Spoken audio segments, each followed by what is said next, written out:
आधी से ज़्यादा रात बीत चुकी थी और रात भी महीने के आखिरी दिनों की, जब चांद अपनी चांदनी से महरूम होकर जिंदगी के दिन गिन रहा होता है।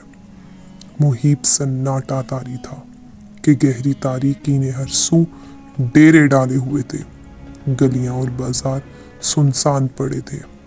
दिन भर के थके हारे लोग ख्वाबे खरगोश के मजे ले रहे थे। ये वो लम्हात थे जो चोर की चोरी करने के लिए इंतहाई मौजू मगर एक आबिद और जाहिद के लिए रब रहमान और रहीम की बारगाह में सजदा रेज होने और रब गफूर रहीम से दुआए मग़फ़िरत मांगने के लिए इंतहाई साज़गार और खुशगवार थे।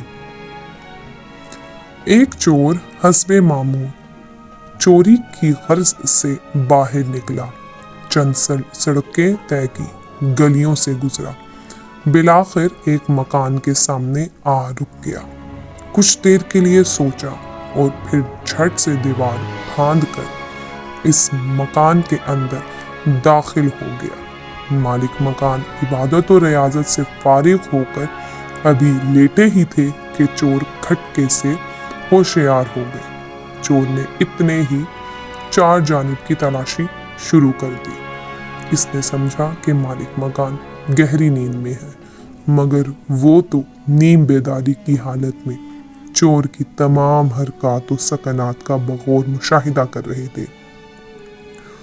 चोर ने इस घर का कोना कोना छान मारा, हर चीज उलट पुलट दी, बहुत ढूंढा मगर कुछ हाथ ना आया। जिंदगी में पहली बार इतनी मायूसी हुई थी। वो हैरान भी था और परेशान भी कि क्या कोई घर ऐसा भी हो सकता है जहां चुराने के लिए कुछ भी ना हो।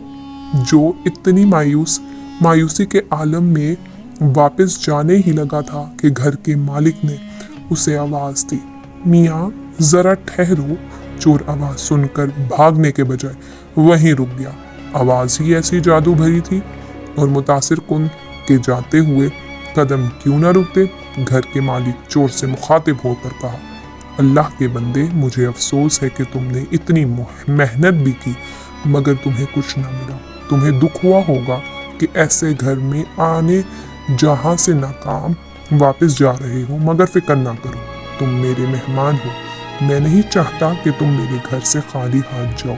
तुम्हारी मेहमान नवाजी की एक सूरत मेरे जहन में आ रही है कि तुम सुबह तक इंतज़ार करो ताकि अल्लाह का कोई नेक बंदा अगर मेरे लिए कुछ ले आए तो वो मैं सब का सब तुम्हारे हवाले कर दूंगा।